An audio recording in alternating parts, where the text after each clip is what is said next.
Branna had killed 11 men before her 22nd winter, and every single one of them died without ever learning that the hand that opened their throats belonged to a girl the clan of Ashgrave had been told did not exist. She was 7 years old the night her mother placed a boning knife in her palm and told her that the only way a bastard daughter survives a court of wolves is to become sharper than the blade the court keeps hidden under its own furs. Comment below the town or forest you're watching this from tonight, because where you are right now decides how loud your howl needs to be to survive stories like this one. And if you've ever been told your blood didn't count, like this and follow before you find out exactly what Branna became. 15 years of silence had made her very good at disappearing. She wore the plain gray wool of a kennel girl, kept her nails short and her eyes lowered, and spent her nights doing the one thing nobody in Ashgrave knew she could do, killing whatever threatened the pack's borders, before the pack's own guards even smelled the danger. She answered to no rank, drew no wages, and existed on the ledgers of Ashgrave only as the healer's ward, a footnote beneath the name of the old woman who had actually raised her, Mjorn, keeper of the herb stores beneath the eastern wall. Nobody asked why the ward's hands were always faintly scarred. Nobody asked, because nobody looked at her long enough to ask anything at all. She had learned early that invisibility was a skill like any other, sharpened the same way a blade is sharpened, through repetition nobody witnessed. Mjorn taught her which floorboards in the healer's stores groaned under weight and which stayed silent, which corridors the night guards favored when the frost made the outer walk unbearable, how to bind a wound one-handed in the dark without a single wasted motion. By 12, she could field dress a stab wound faster than half the trained healers twice her age. By 16, she had killed her first man, a mercenary scout who'd wandered too close to the boundary stones with intentions Mjorn never fully explained, and Branna never fully asked about. She remembered the weight of the knife more than the weight of what she'd done with it. Steady in her palm, warm from her own grip, the only thing in her whole life that had never once looked at her like she wasn't there. The night everything changed. Branna was 3 miles past the boundary stones, tracking a poacher's snare line through frost-hardened bracken when she smelled copper on the wind. Not the copper of a deer gutted for supper, the copper of a man bleeding out slow, the kind of bleeding that comes from a wound meant to kill and failed only by inches. She followed it through a stand of blackthorn, so dense the branches drew 3 separate lines of blood across her forearm, and at the bottom of a frozen creek bed she found him. He was enormous, even collapsed, even half-shifted, caught between wolf and man. In the agony of a transformation his body no longer had the strength to finish. He filled the hollow like something that had fallen out of an older, harder age. Fur the color of wet ash clung in patches to a torso carved from muscle and old scars, and where the fur gave way to human skin, she could see the wound that was killing him, a puncture wide as her fist, low on his left side, packed with black grit that was not dirt. Wolfsbane, ground fine and rubbed into an open wound to stop the blood from clotting. Someone had wanted him to die slowly, in a place no one would find him, so that his death would look like an accident of the wilderness and not what it actually was. She should have left him. Every rule Mjorn had beaten into her said leave him. A strange male, half-shifted, bleeding, found miles outside the boundary stones, was a walking rumor that could unravel 15 years of careful invisibility.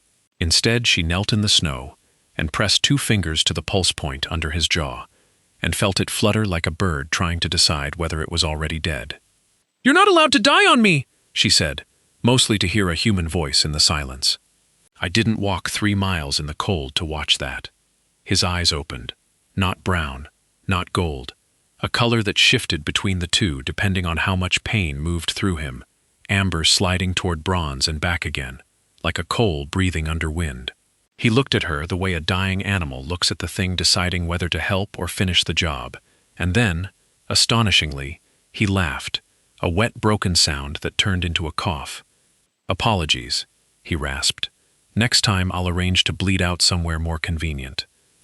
She worked fast after that, the way she'd been trained to work fast on anything, cutting away the fur-slicked shirt he still half wore, packing the wound first with snow to slow the bleeding, then with the crushed yarrow and spiderweb she always carried sewn into the lining of her cloak for exactly this kind of night, though never for a body this large. He did not tell her his name. She did not ask. In the world she'd been raised in, names were currency, and currency you didn't need was currency you didn't spend. She only knew, by the weight of him, when she finally hauled his arm across her shoulders and dragged him the last half-mile to the abandoned trapper's hut Mjorn had shown her as a child, that whoever he was, he had been trained the same way she had, to survive being underestimated. He woke fully 2 days later to find the wound stitched clean, the wolfsbane grit picked out grain by grain from flesh that would have killed a lesser man in hours, and a girl in gray wool sitting cross-legged by a small fire, sharpening a blade she clearly had not needed to sharpen. He watched her for a long moment before he spoke. "You picked 41 thorns of wolfsbane out of my side," he said. "I counted the ones on the cloth." 43, she corrected, not looking up. "You were unconscious for 2. And you didn't run for help, or for a reward, or for anyone at all." "Help would have asked questions," she said. "I don't like questions." He studied her differently after that. Not the polite, condescending study of a lord assessing a servant, but something closer to the way she assessed a snare line, searching for the mechanism hidden under the obvious shape of the thing. "What's your name?" he finally asked, and something in his voice made it clear this was the first real question he had asked in longer than he could remember. "Branna," she said, and because he had earned at least that much for not dying on her floor, she added nothing else. No family name, no clan. He didn't press. He told her his name was Torin.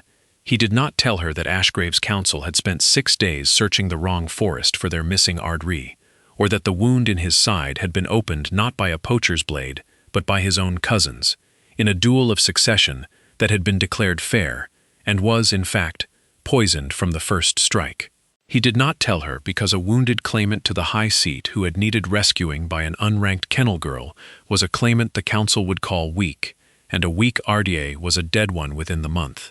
So he let her believe he was a stray warrior, nothing more, and healed in her silence, and found himself, against every instinct 15 years of court survival had trained into him, telling her things he told no one, the weight of a crown he had never wanted to want, the brother-cousin who'd smiled at him across the duel circle, the second before he struck low and dishonest, the particular loneliness of being surrounded by wolves who would kneel to your face and bare their teeth to your back.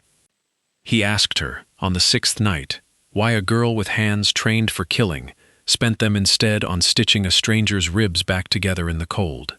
She thought about lying, the way she lied to everyone, a reflex older than memory.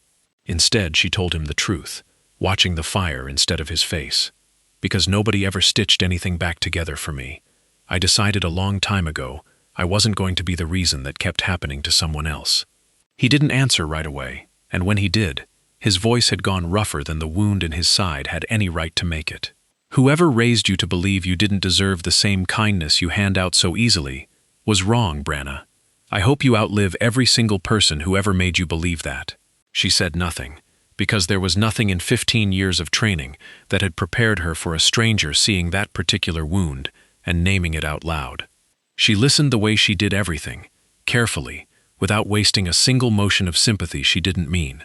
And when, on the 9th night, he reached out and closed his hand gently around her wrist to stop her from leaving the fire, she felt something under her ribs she had spent her whole life training herself not to feel, the terrifying, traitorous want to be seen. "Stay," he said. "Just that." She stayed. If you've ever had someone see straight through every wall you built to survive, you already know exactly what happens to a person like Branna in a moment like that. Drop a comment with the word "seen" if this is hitting somewhere real, because the story's only getting heavier from here. 3 weeks passed in the hut before Torin was strong enough to walk the distance back to Ashgrave's walls, and in those 3 weeks, something grew between them that neither of them named out loud, because naming it would have meant admitting how much each of them stood to lose. She taught him, without meaning to, the particular quiet of a person who has survived by never being noticed. He taught her, without meaning to, what it felt like to be looked at, like she was worth noticing anyway. When they finally reached the gates of Ashgrave, the guards did not bow to the man walking beside the healer's ward. They bowed to the crest, tattooed along his collarbone, hidden until now beneath torn cloth and healing wounds. and Branna watched 22 armed wolves drop to one knee in the mud, and understood, with the cold clarity of someone whose whole life depended on reading a room correctly, exactly who she had spent 3 weeks falling for. "You're the Ard Righ," she said. "I was going to tell you," Torrhen said. "When?" "After I was sure you wouldn't run." She didn't run. But something in her chest closed like a fist, because a bastard-born kennel girl trained in secret to kill quietly did not get to stand beside a wolf king in daylight, and she knew, with the same instinct that had kept her alive for 15 invisible years, that the moment the court saw her standing this close to him, she would stop being invisible and start being a target. She was right within the hour. Cormac found them in the outer courtyard, before Torrhen had even finished explaining himself to the assembled council. Cormac, first cousin to the crown, the man who had opened that wound in the duel circle and left Torrhen for dead in the frozen creek bed, arrived smiling the exact smile of a man who has just discovered his murder attempt failed in the most inconvenient possible way, his victim alive, and worse, alive because of a nobody. He looked Branna over slowly, from her plain gray hem to her scarred hands, to the blade she wore openly at her hip, and laughed loud enough for the whole courtyard to hear. "This is what saved our Ard Righ," Cormac said. "A kennel bitch playing nursemaid? Ashgrave should be ashamed. He'd have died with more dignity in the snow than he does standing next to this." The courtyard went very quiet. Branna did not flinch, did not blush, did not do any of the things 15 years of training had taught her a smart nobody does when a powerful somebody insults her in public. She simply looked at Cormac the way she looked at a snare line, searching for the mechanism. "I've killed 11 men quieter than you," she said, "and not one of them ever got to smile about it after." She let the silence sit exactly as long as it needed to. "You should think about that before you decide I'm the one who should be ashamed." Cormac's smile thinned, but did not break. "Careful, little nobody. Ashgrave doesn't crown strays." He looked her over once more, slower this time, the way a man studies a debt he intends to collect later, rather than a threat he takes seriously now. "Enjoy the attention while it lasts. Court memory is short, and kennel girls have a way of finding their way back to the kennels." Branna didn't answer him. She had learned long ago that the last word in a conversation like this one wasn't a sentence. It was whatever the other person had to live with afterward, and she intended to make sure Cormac lived with considerably more than a sentence before this was finished. Torrhen's hand found the small of her back, not possessive, not performative, steady, the way a man braces a wall he trusts to hold weight. "She's not a stray," he said, loud enough for the whole courtyard. "She's the reason your cousin isn't dead in a creek bed, with your name on the wound." He held Cormac's gaze one beat past comfortable. "Remember that the next time you decide to smile." Cormac left without another word, but Branna had spent her whole life learning to read the difference between a retreat and a regrouping, and what she watched walk away from that courtyard was the second one. If you've ever watched someone try to make you small in front of a crowd, comment the word small, because in about 20 minutes, that exact word is going to come back around on Cormac in a way he never sees coming. The council gave Torrhen 3 days to recover before formally reinstating his claim, and in those 3 days, Branna learned exactly how dangerous the court of Ashgrave truly was for a woman with no name to protect her. Whispers followed her through every corridor. Kennel girl, healer's stray, the Ard Righ's convenient nurse, said with a curled lip by wolves who had never once had to disappear to survive. She endured it the way she endured everything, silent and sharp underneath, until the night Muirn finally sat her down by the herb store fire and told her the truth her mother had died carrying. "Your mother wasn't a serving girl who fell for the wrong man," Muirn said, drawing a small iron ring from beneath the floorboards, a torque no wider than a finger, etched with a raven and thorn sigil, worn nearly smooth by age. "She was Calac blood. Of the old Alliance clan, the Crown of Ashgrave swore faith to 3 generations back, before the Crown decided that oath was inconvenient and let the whole line be quietly erased. This was hers. It's the seal of that alliance. Whoever wears it, and whoever the Crown swears to protect wearing it, cannot be denied a place at Ashgrave's own table, by law older than Cormac's grandfather. Your father knew what he was giving you when he hid you the way he did. He wasn't protecting you from shame, Branna. He was protecting you from every wolf in this court who'd kill to make sure that Torque never resurfaced. Branna held the small iron ring in her palm and felt 15 years of her life rearrange itself around a single, undeniable fact. She had never been a nobody. She had been a secret worth killing to keep buried. "Why now?" she whispered. "Why tell me now?" "Because Cormac isn't finished," Muireann said. "A man like that doesn't smile and walk away twice. He'll come again, and next time he won't miss." She was right within 2 days. The second attempt came at dusk, in the training yard, disguised as an accident. A loosed hound, a misfired crossbow bolt, meant to look like careless target practice gone wrong, aimed not at Torin this time, but at Branna, close enough to open a shallow line across her shoulder, before she twisted clear on instinct, honed by 11 kills she'd never spoken of. She didn't scream. She didn't fall. She turned, blade already in hand, and found the archer already gone, the yard already full of wolves pretending not to have seen anything at all, which told her everything about how deep Cormac's reach into this court truly went. Blood ran warm down her arm, dripping off her fingers into the churned dirt, and she stood there a long moment, simply breathing, cataloging the yard the way she'd catalog any hostile ground, exits, angles, the 3 guards who wouldn't meet her eyes, and therefore knew more than they'd ever admit. 15 years of training had taught her that the first attack on a person's life is rarely the last, and this one had not even been aimed to kill. It had been aimed to warn her, and to remind the whole yard, without a single wolf having to say it aloud, exactly how replaceable a nameless girl was supposed to be. Torin found her afterward with the wound still bleeding through her sleeve and fury, in a shape she had never let herself wear in public before. "This is what happens when I stand near you," she said. "You should have let me stay invisible." "You were never going to stay invisible," Torin said. "Cormac just made sure everyone else finally noticed what I noticed the first night, freezing to death in a creek bed. That you're not someone who disappears. You're someone who was made to be seen, and it terrifies men who built their whole power on nobody looking too closely." We're a little over halfway through Branna's story, and if a piece of you is rooting for her to stop hiding and finally take what's hers, drop a comment saying so. It genuinely helps this story reach more people who need exactly this kind of ending tonight. The council, alarmed now that violence had reached inside the walls, moved Torin's formal reinstatement forward, but Cormac used the delay to his advantage, in a way none of them anticipated. He petitioned the elders for a trial of blood, an ancient rite allowing any wolf of the royal line to challenge the Ardri's fitness to rule in open combat before the pack assembled. A rite so old it had not been invoked in 4 generations, and one Cormac knew Torin's still-healing body could not survive at full strength. "He's not challenging me for the throne," Torin told Branna the night before the trial was set, pacing the length of the healer's chamber, with the particular stillness and motion of a man doing math on his own mortality.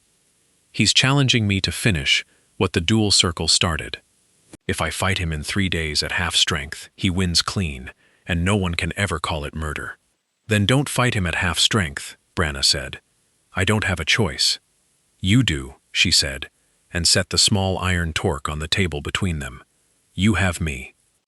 Torin looked at the raven and thorn sigil for a long moment, before he understood what he was looking at, and something crossed his face that Branna had never once let herself hope to see directed at her. Not pity, not condescension, but recognition, the specific shock of a man realizing the person he'd fallen for, in a frozen hollow, was never a nobody at all.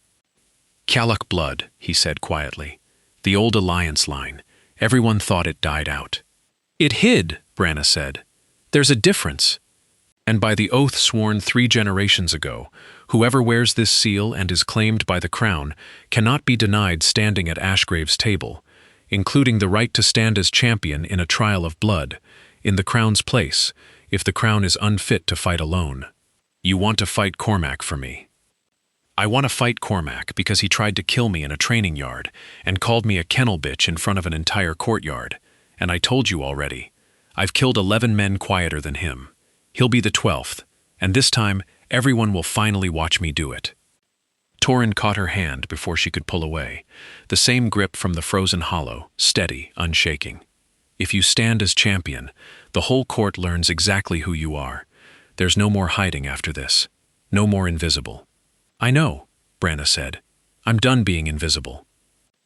The arena at Ashgrave had not held a trial of blood in 4 generations, and every wolf in the pack, from the eldest council elder to the youngest pup barely old enough to shift, packed the stone tiers to witness it. Drawn by rumor alone, the kennel girl nobody had ever noticed was about to stand in the sand and fight the crown's own cousin under ancient law. Cormac arrived already shifted, a lean gray wolf built for speed and old cruelty, and laughed a wolf's silent laugh when Branna walked into the arena, in place of the Ard Righ, the raven and thorn torque fastened openly at her throat, for the first time in her life.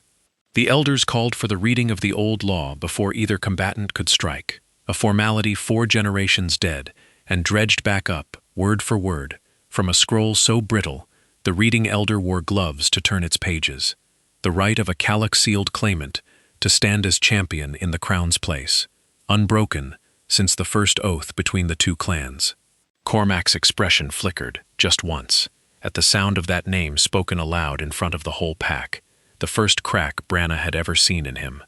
"You're going to die in front of the whole pack for a man you've known 3 weeks, Cormac said, still half in his human voice, circling.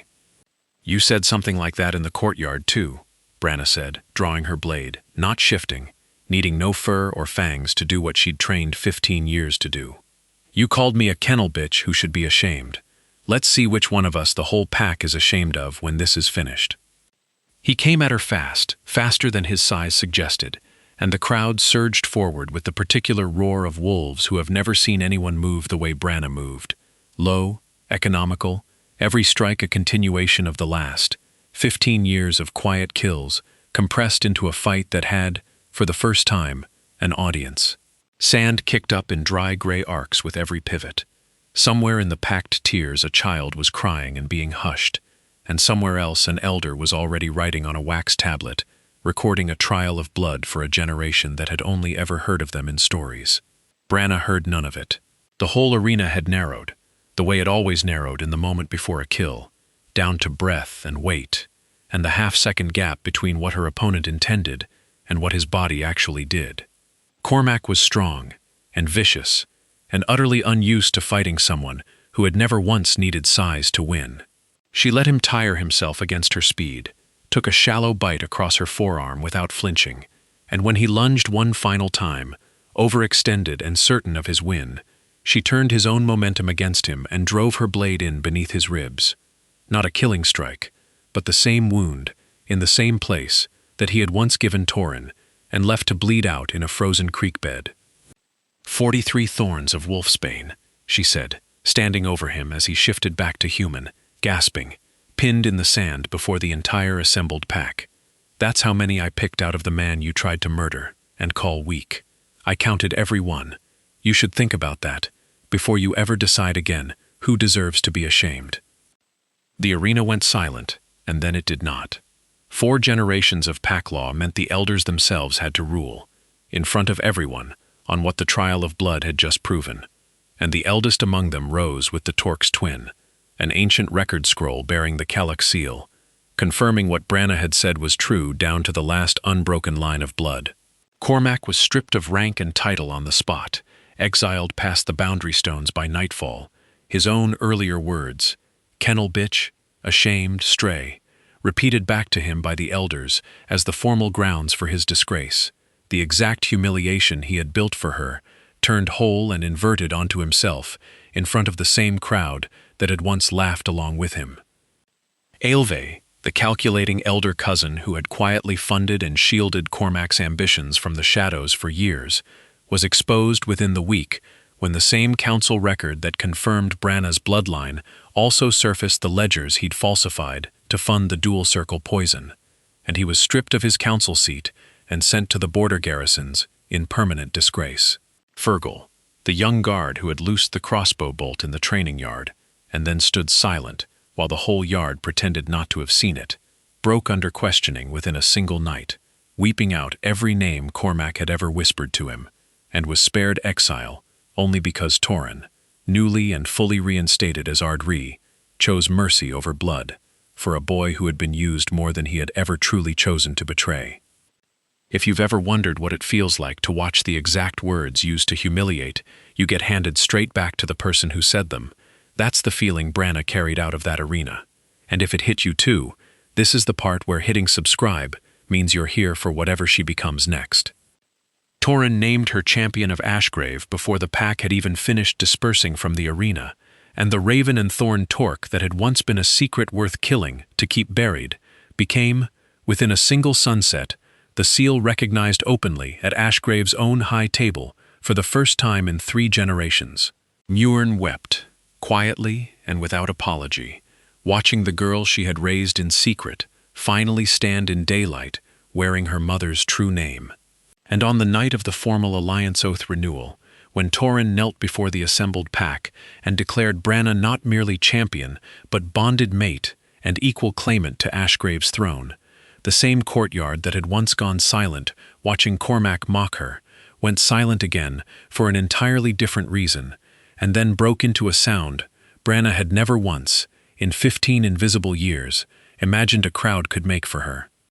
Muireann was granted a permanent seat in the Healers' Council that same season, the first time in Ashgrave's history a hedge healer with no noble blood had ever been asked to sit at that table, and she took it not for herself, but because she said someone needed to be there, who remembered what it cost the pack to let people disappear in the first place. Ronan, the second in command who had quietly watched Branna's competence long before the court ever noticed it, was given command of the border garrisons Aelvi had once overseen in disgrace, and the first order he issued was a standing watch on the boundary stones, the same stones Branna had crossed 100 nameless nights as nobody, now guarded so that no one else would have to cross them alone. She had spent her whole life learning that survival meant disappearing. It took a half-dead king in a frozen creek bed, a mother's hidden seal, and one trial of blood in front of the entire pack to teach her the harder, better lesson, that some people aren't meant to disappear at all. They're only ever meant to be found by the right eyes, at exactly the moment the world finally has no choice but to look. Ashgrave's gates stood open that winter for the first time in a generation, and somewhere past the boundary stones, in a forest still holding the last of the frost, a girl who had once been nobody's daughter walked home wearing her mother's name at her throat and a king's hand in hers, and neither of them looked back. But 3 days later, a rider arrived from the Calac borderlands with a message that made Muireann go pale for the first time in Branna's memory, because the old Alliance clan everyone believed had died out generations ago was not, in fact, entirely gone. And the wolf, who had sent the message, signed it with a seal Branna had never seen before, and a warning that the peace bought in that arena had only just begun to be tested. That's where we pick things up next time. Comment next if you want to be the first to know when it drops.